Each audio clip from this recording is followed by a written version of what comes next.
Όλοι είμαστε.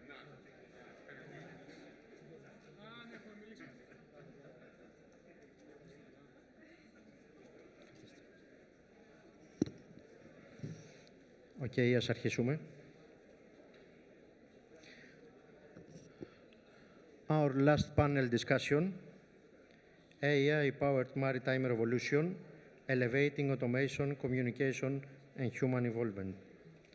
Please, let me introduce our moderator, Mr. Vlassis Papapanagis, Chief Commercial Officer from Tototheo Global, and our panelist, Chrysoula Patrikiou, Business Development Director from Pyli, Yiannis Sofianidis, IT Director from Nomikos, George Gorgolis, Managing Director K2 Informatics, Elias Makris, Director EU Business Development from Weathernews, and Ioannis Rizos, Head of ICT Infrastructure from Dynagas. The panel is yours. All right. Thank you so much. Hello to everybody. My name is Vlassis Papapanagis. I'm managing the commercial team at Tototheo Elias. So I have the privilege to be the moderator for this panel for a very interesting discussion around AI, but how this technology is shaping in three, let's say, areas: around connectivity, around automation, and the human element. So I have with me today some very well-experienced and established professionals from both the shipping world, but also from the IT side of the business, whether they are supporting their companies or whether they're actually from the supplier point of view. Before actually coming here, I was reflecting a bit of my history because I started my career in the early days of the data and analytics in the early 2000s. I remember when we were visiting customers at that time, we were pitching about data mining, and some of the customers were actually looking like we came from Mars. Obviously, over the course of the years, the technology has changed enormously, and we passed the predictive analytics. Now everybody's discussing about artificial intelligence and machine learning and all these, let's say, very interesting applications that completely reshaping the business, obviously within the maritime and the shipping. So I would like to start firstly by setting the base, where exactly we are today. So my question to the panel is how artificial intelligence revolutionizes the maritime industry, and what are the key areas of impact? So, Chrysoula, would you like to share your input on that? Ladies first, that's what they say. Of course. So, yes, welcome again. Actually, AI is revolutionizing all industries. So it's actually a massive revolutionary change that requires proper navigation and, I would say, wise handling. So therefore, in continuation of my presentation, for the shipping companies and organizations, in order to cope with this revolution, they need to put the right people on the ship to navigate to the right direction in order to bring the results, the results that the shipping industry wants, like improving safety, enhancing efficiency, empowering sustainability of vessel operations, and meanwhile reducing costs. Otherwise, what's the point of using AI or any other technological product? So what I'm thinking, and I just want to share my thoughts right now, is that I don't know if the revolution is AI itself or the people that will have to manage the AI. So that's from my side. That's very interesting, because I think that in order for any technology to be adapted, of course you have to have, let's say, the tools, but I think that the people make a very big difference. And some of the companies still, they lack the expertise or the skill set to really drive those technologies and actually showcase the value. So I think this is very, very, very important, let's say, matter. Yorgos, what about you? Yes. I'm the only sorry. judge. Okay, sorry. From my perspective, we have to dealing with the AI, we have to be careful with all the security features, and especially the cyber security, because we are opening a lot of doors from the outside in a vessel, for example, and we need to be very careful with that. And cybersecurity comes to work with AI. Anything that, for example, in a firewall, it's automated to check if a threat comes and automatically blocks, monitors all the traffic all the time. So we need AI. Cyber. Yiannis? Yeah, AI, as Katerina said earlier, it came, I will say, suddenly, one day, at least to our hands. For sure, it's a tool that will help a lot the shipping industry.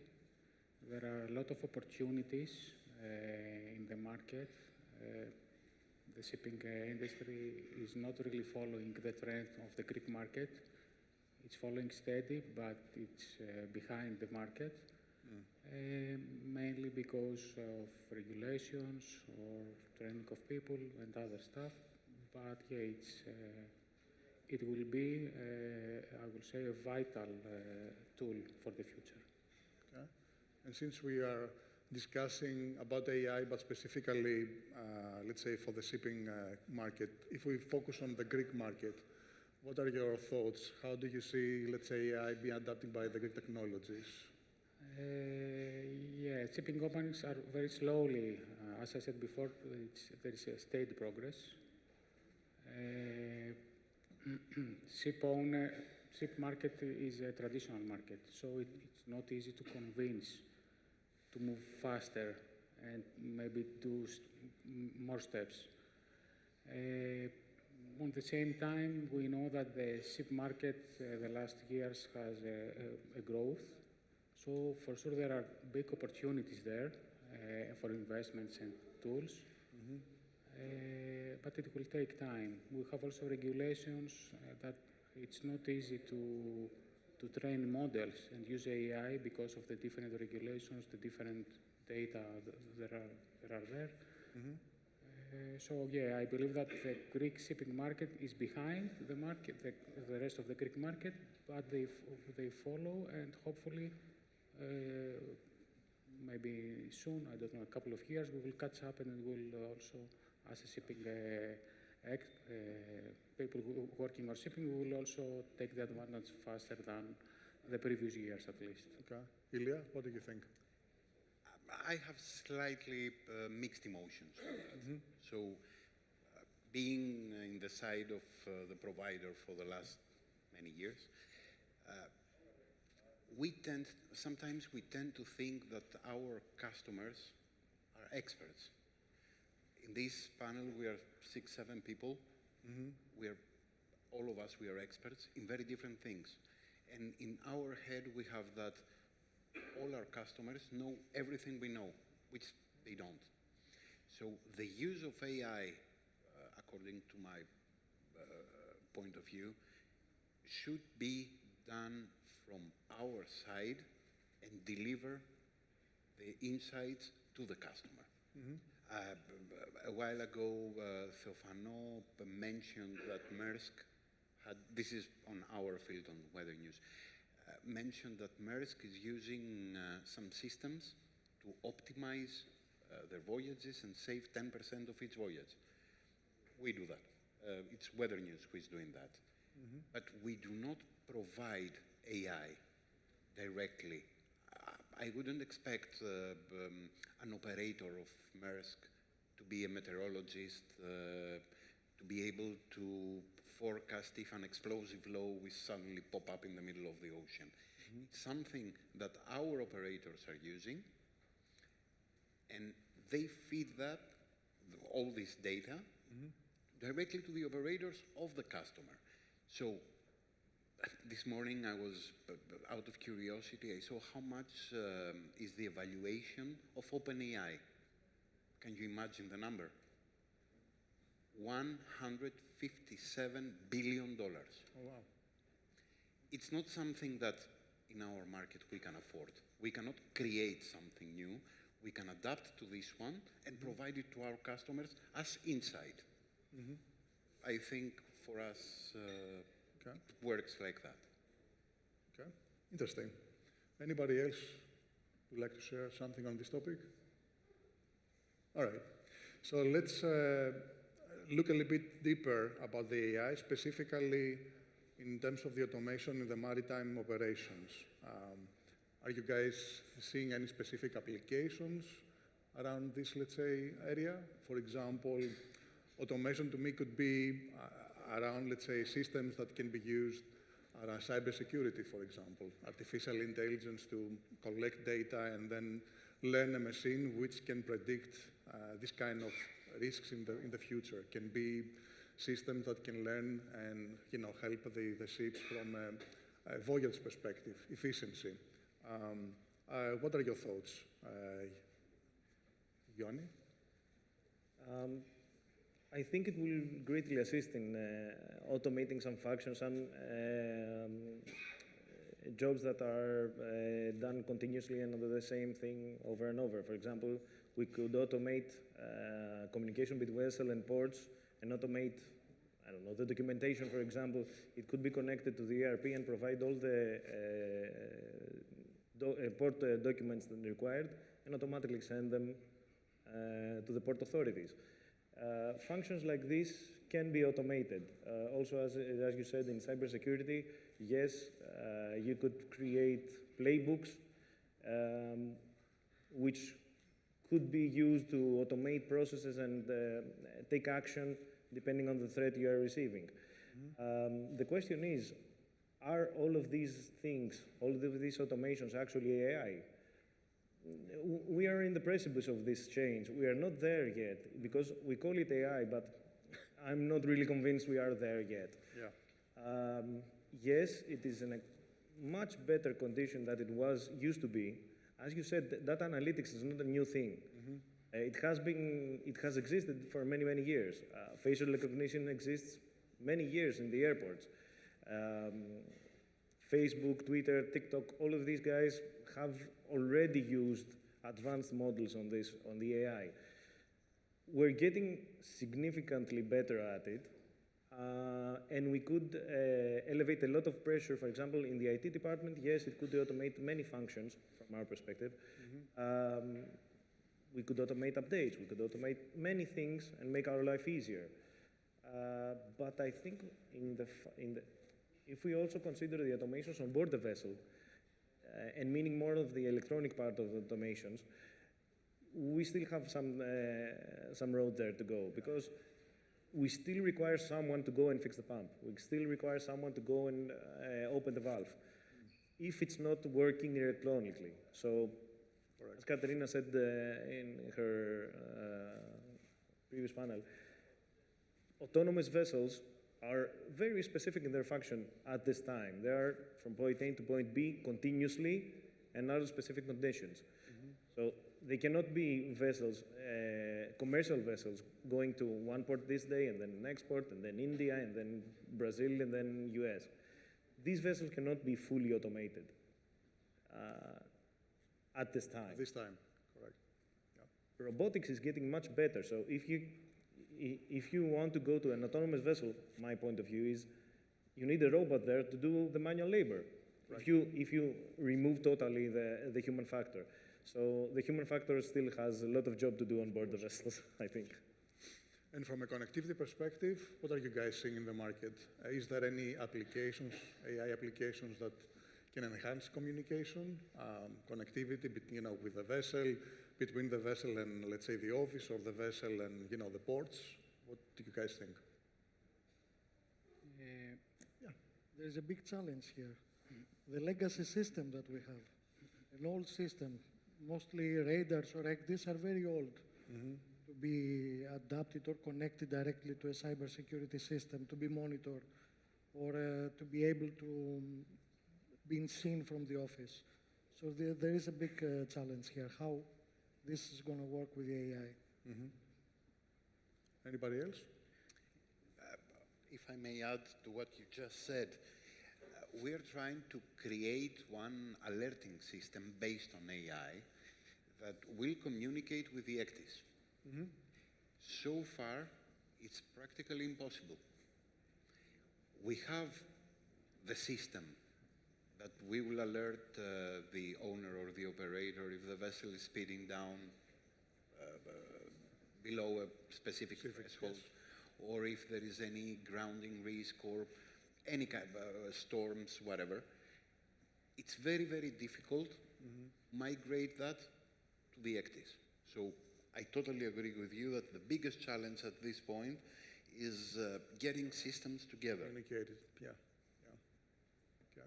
Yeah, but some ideas is, for example, AI can help in the communication between master, captain on board, and maybe the office, because using AI and somehow automatic translation to his local language.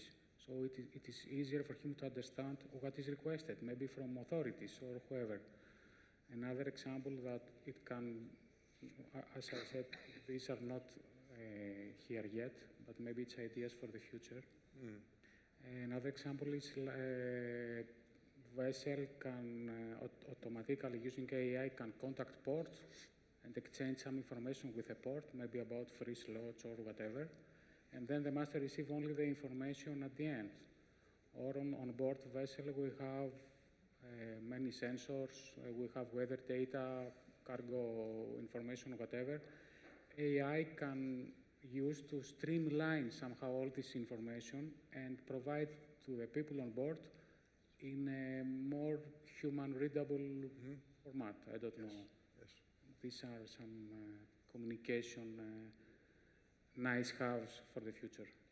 So I think it's interesting to see all this evolution. At the same time, try to filter out all the buzz about AI and understand exactly practically how this is implementing.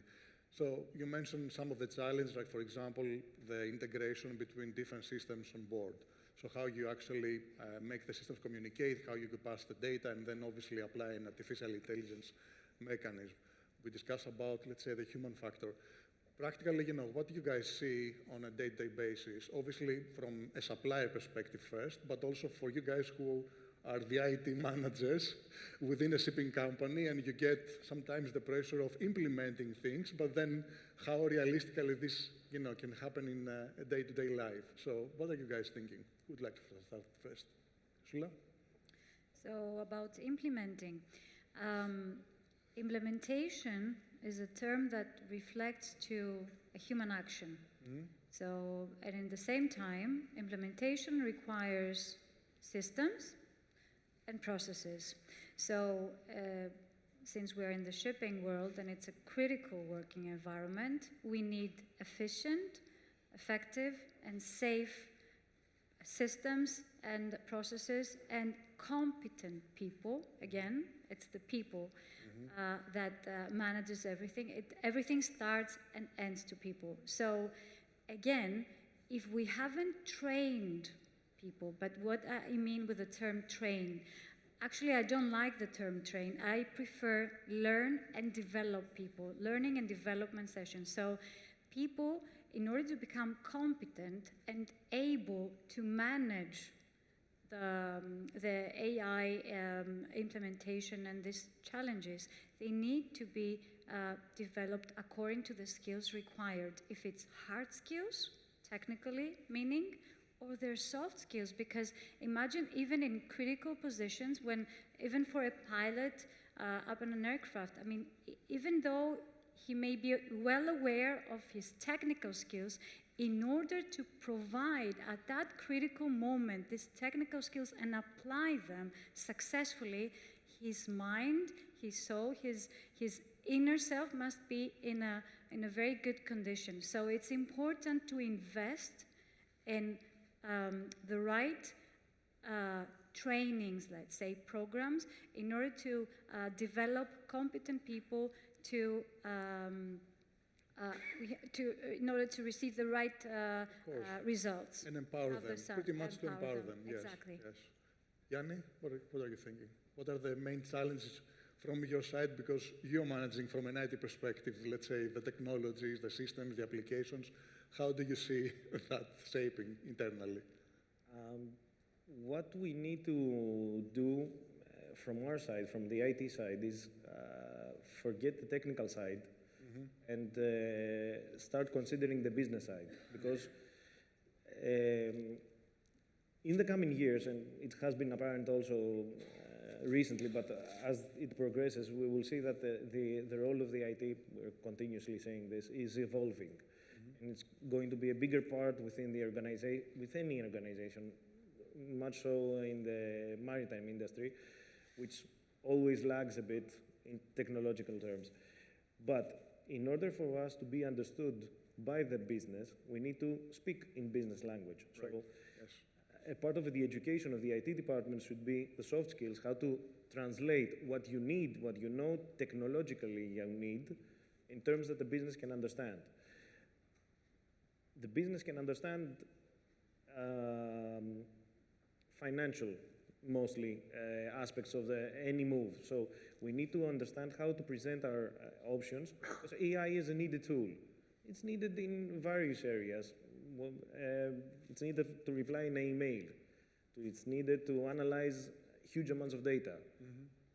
The business knows this, but we need to present it in a manner that it is understood by the business. So that's a bit of a change from our perspective, I see, with the AI coming, because we are going to be asked for AI tools. Anyone, it's funny because whenever I go to a meeting, one of the questions is, to the vendor is, do you use AI? I know. Why? Yeah, but why do you need it? We're going in the fields of agile methodology. Okay, you're asking for something, but why are you requesting it? Do you actually need it, or you just want to have the term just added in your portfolio? Yeah, exactly. No, I think it's very, very important to understand from a business perspective what are the priorities, the pain points, and then pretty much, build the case, because at the end of the day, somebody has to make a decision, and everything becomes, let's say, monetary. It's going to cost X amount of money, but the question is how you can, justify that this will bring value, will create these efficiencies, and then pretty much drive the decision that way. Exactly. So it's also a matter of educating internally the stakeholders. That's, I suppose, from an IT perspective, this is also part of your role as well, apart from listening to the market, the suppliers who come and present all the nice things out there. We are at a disadvantage because most of the personnel in the office do not understand what we're saying. Yeah. So, technical side, when the technical department is explaining to the management, they have a basic understanding of what they mean when they say a motor, a generator. They have a basic understanding of that. When the marine department is going, they have a basic understanding what ports mean, what vetting means, and the consequences of all of this. From the IT perspective, there is a gap there, which we have to bridge, yes, to bridge and to move forward. Because at the end of the day, it will be very, very hard for any industry to proceed with any development having to do with AI or any other digitalization technology without the IT in the table, without the IT in the room. 100%. We're not the decision makers, but we should be in the room. But everything starts, I think, and ends sometimes around the IT 100%, because at the end of the day, you have to implement that, so the role of the IT is critical in these, let's say, implementations. At least in the ones that are completely edge, in terms of the technology, they're very new, so you need to develop this internally as well. Elias, what do you think? Feedback. AI, first, although my nephews call me a boomer, I'm not against AI. So, the AI is a huge door that we can use it to do amazing things, unlimited things. It all starts, though, and I think that the IT guys here know much better than me, that AI starts learning by making mistakes. So every time AI makes mistakes, we say, no, this is not correct, go back. And AI will never do the same mistake again. So the question here is, do we have the option to afford a mistake when it comes to a vessel traveling, steaming in the Indian Ocean? No. So at least what we are doing is we're getting feedback from our customers, preparing something, and when it's at the final stage, then we deliver. Example, lately we heard from a couple of customers of ours that they would like to know what will be the waiting time in every port. AI could easily do that. We could a human being could do that by checking all the vessels that they are going there. When is the ETA and how much time does it need to load and load? Yes. It would take a week. AI can do it like that in a second. Is it 100% accurate? No, it's not. It's 90%, but it's good enough. However, this doesn't have to do with safety. When it comes to safety, then I totally agree with you. Human element should be always there to verify and be 100% sure that the result that the AI is giving is the right one. It doesn't replace the human. I believe strongly that this is just a tool that empowers decision makers to really make the right decision. Exactly. And obviously the way you can deliver that, how quickly, how fast, how accurate, is very, very important.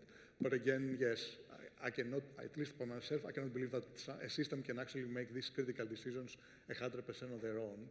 So there has to be somebody, to check. And that's how they learn as well. Exactly. If you allow me, they complement each other. I mean, we need human intelligence along with artificial intelligence because it doesn't work otherwise, and it won't work. Even with the latest technology, no matter how the technology will evolve, again, there will be people to manage this technology. If we name it AI or IA, intelligence automation, it doesn't matter. It is still the people that will manage this technology. Yiannis, what do you think? Again, you're in a very hot spot sometimes as an IT within the organization. So what are the challenges from your perspective? One of the biggest challenges we have as IT department in a company is to convince about the new technology. Even thought that COVID helped us a lot to make a huge jump. Yeah. After COVID, again, everything somehow is blocked. So it's like some people that are that are many years in shipping, they didn't realize the real benefit of technology at the time of COVID.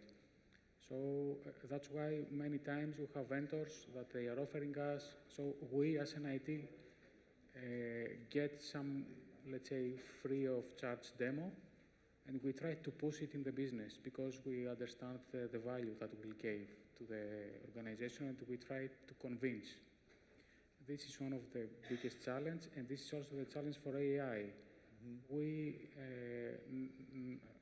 No one told us, come on, we want to use AI in the organization, but we try from our departments to explain and use some cases, real case examples, or other cases that we read or we hear in order to convince what will be the benefit of using the technology and AI in the organization. And this is, I believe, it will be the major concern for IT departments in the next couple of years, until the first shipping owners and shipping companies understand the benefit of implementing tools, and then one ship owner will see the other ship owner, and then they will follow up. Gorgo? From vendor perspective, I totally agree that we need to give demo so they can help them to adapt any solution, even though sometimes it's very difficult. If you need to give a hardware demo, it's difficult to send it on board, and if it's not going to work, you have to take it back.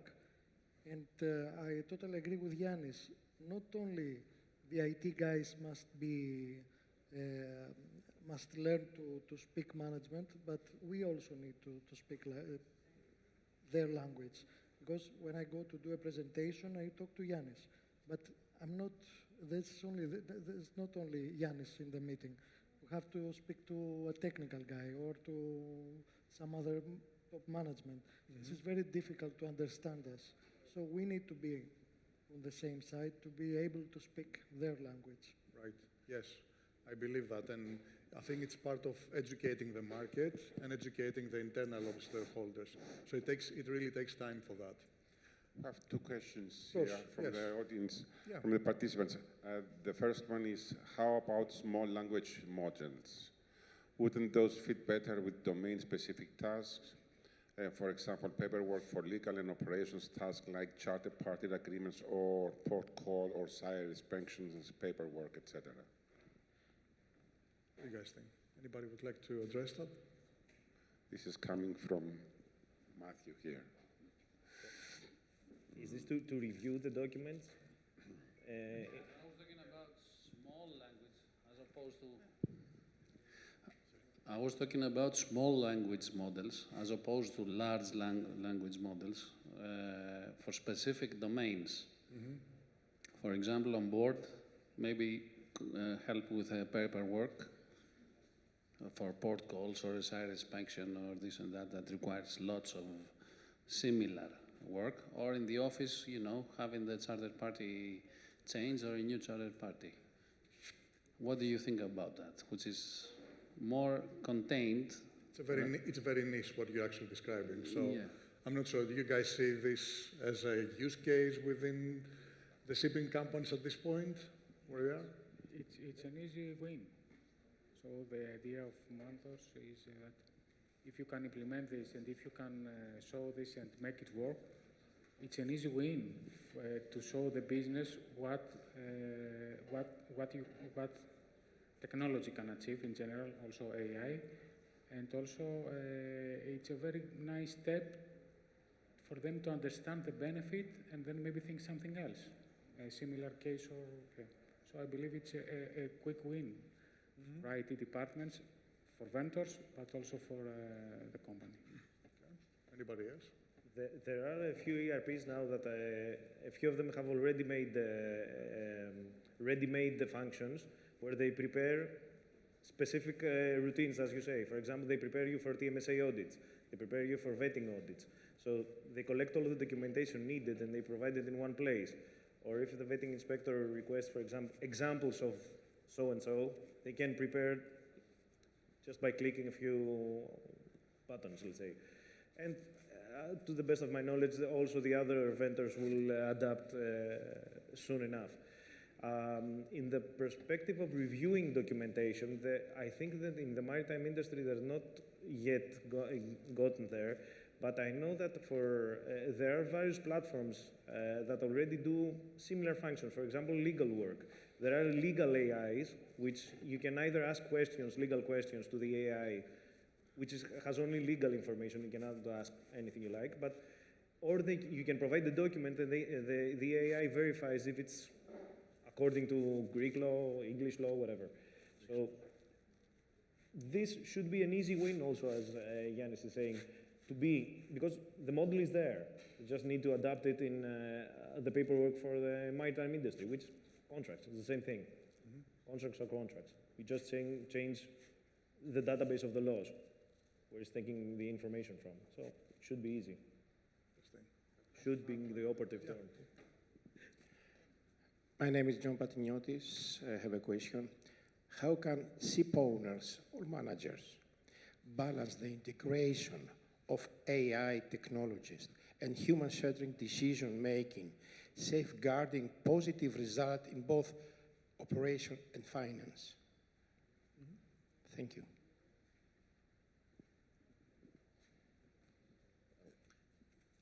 I can think of an example, if I may. Any kind of AI integration, any kind of technology that we are providing to a ship owner has to be translated in, at the end of the day, the ugly truth is that has to be translated in dollar signs, savings for the owner. As an example, we have, it's not something really new, we have it for a few years. We have created some algorithm, I wouldn't say that it's exactly AI, it's algorithm, that you insert your charter party, you give us the vessel, the operator will give us the vessel particulars and good weather definition, vessel description, blah, blah, blah. And at any point through this algorithm, the owner will be able to see how the vessel is performing against the charter party. That means that you know if you're going to receive a claim or not, performance claim. That can be easily translated into dollars. And this is only an example. I strongly believe that these integrations of systems, because all the idea is to have the data. If we have the data... There's a big problem with shipping it. No one... Exactly. That's the biggest is always sharing, changing, yes. Exactly. If we have the data, then there are a lot of creative people that can think a lot of ideas that they can save a lot of money to the owners or to the managers. The data is a crucial thing, as you said. But together with the data, financial results. Yeah, but But at least, you know, if we allow me, from my experience, I have seen, let's say, a few years now, some applications that can generate efficiency, which translates to money. And it's around various, let's say, areas. For example, like using AI's data within a system to, you know, predict the voyage or the optimum voyage of the vessel. Now, it's 100% accurate? No, obviously, but it can really guide and help, let's say, the operations department to really, you know, save money.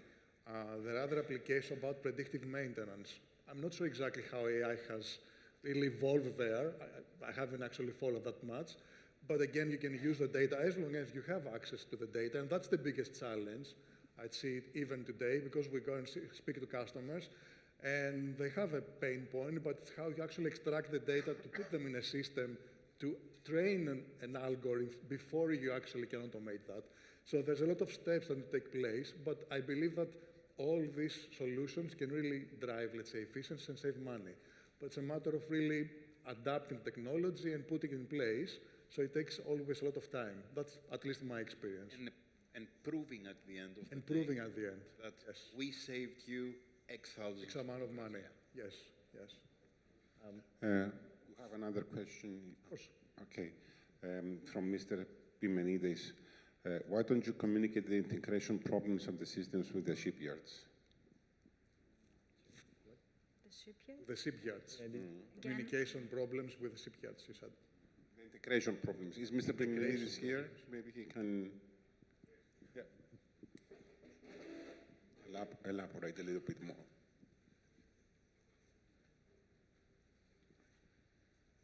Yes, hello also from me. You said you have integration problems with the system that's on board the ship. Why you don't communicate this problem with the shipyards so they can solve these things? About the ECDIS, you said before. I'm not sure if the shipyards are the right stakeholder to really solve these problems, but... The shipyards are just the installer of equipment of third-party vendors. So the shipyards themselves cannot resolve these issues because they don't have access to the technology. The ECDIS is a proprietary tool used by Furuno, JRC, whoever. If they don't provide the improvement to the system, then the integration is not possible. The shipyards just, they take this thing, they put it there as the design. They don't do anything else. They don't know what the vessel does, they don't care. They just install things. They have a vendor list and you just select from a list of... They have a basic design. So this is your basic design. Do you like it? Okay, it costs this much. You want to change something? Extra. Okay, thank you. The shipyard itself cannot resolve this issue because it needs to be resolved on another level. Yeah, on the technology supplier, I think, side of the things.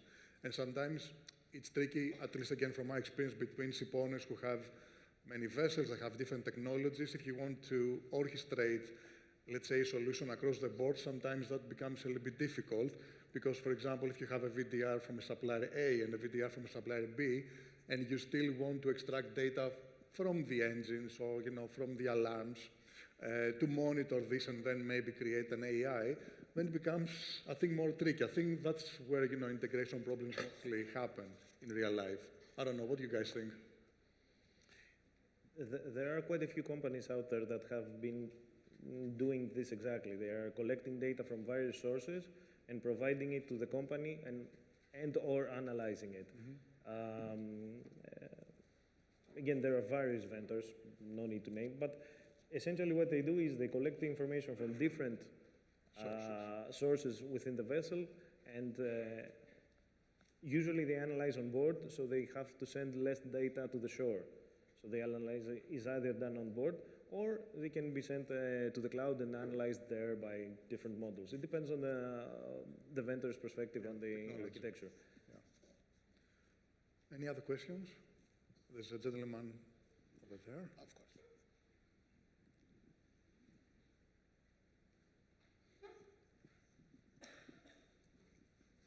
Hello. This is actually not a question, but an answer to the gentleman who asked something before. Yes, shipyards are very traditional and until recent have been very conservative. But I can tell you, my name is Philip Nilsson. I'm working for a company called Avikus, which is backed, it's owned 100% by one of the biggest shipbuilders in the world, HD Hyundai.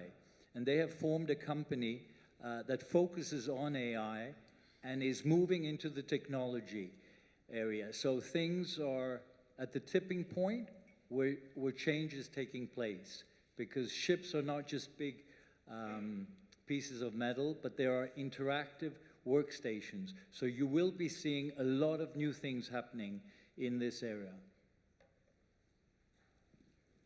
Okay. Any more questions from the audience?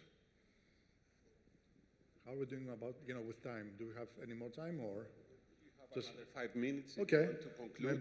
Maybe to let's say wrap up with a last question. I think we discussed a little bit about the importance of having the right skill set, the right, let's say, experience within the organization. So the human element, I think, is critical.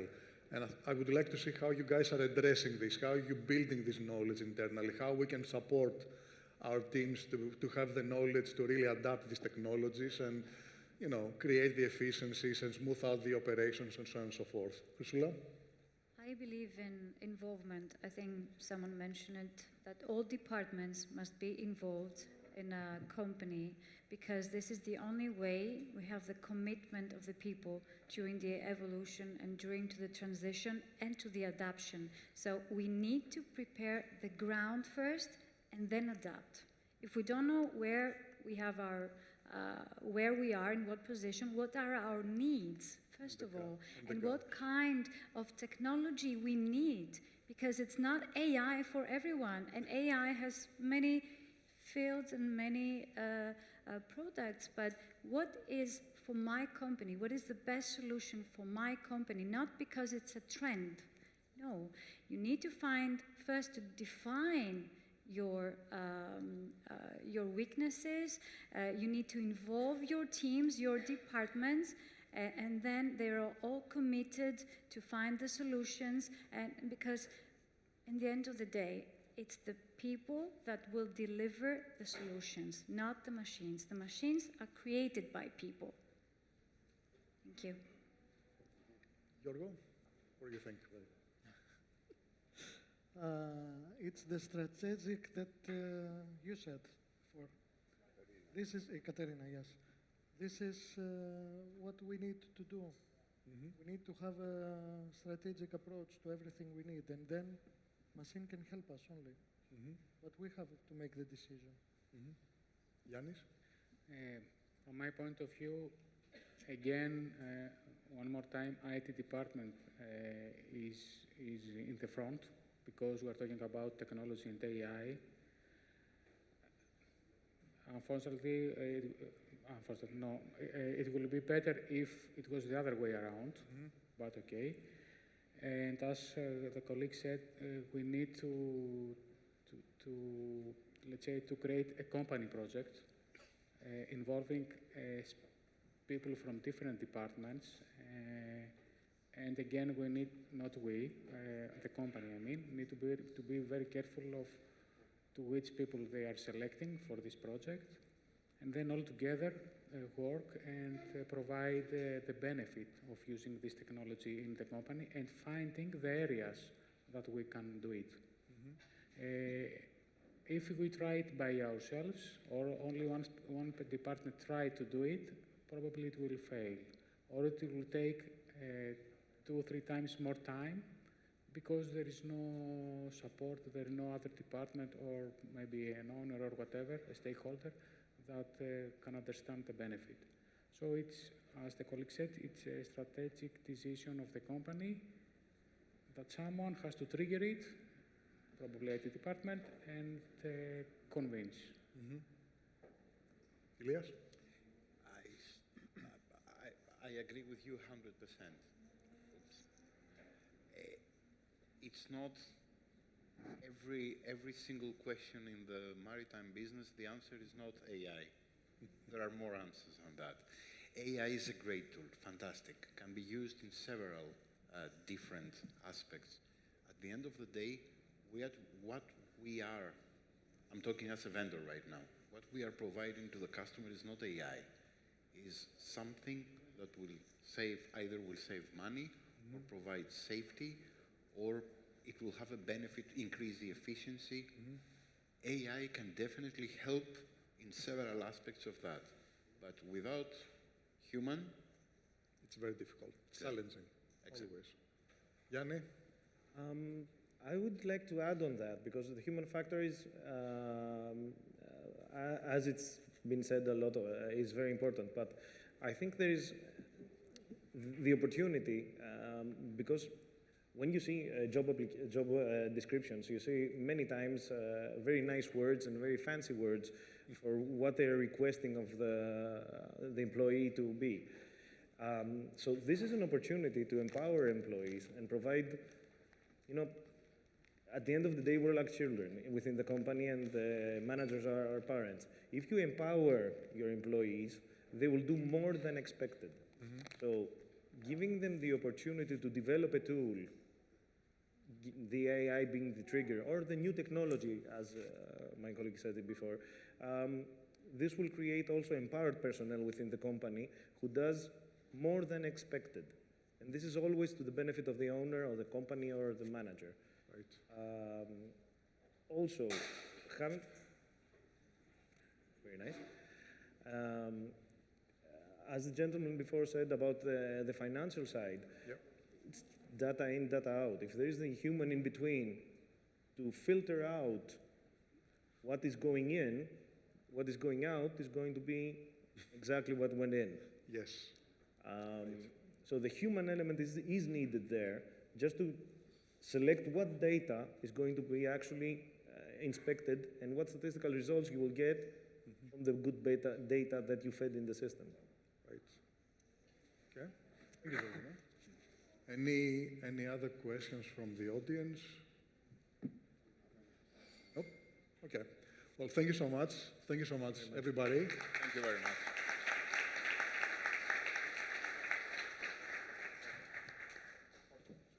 Okay.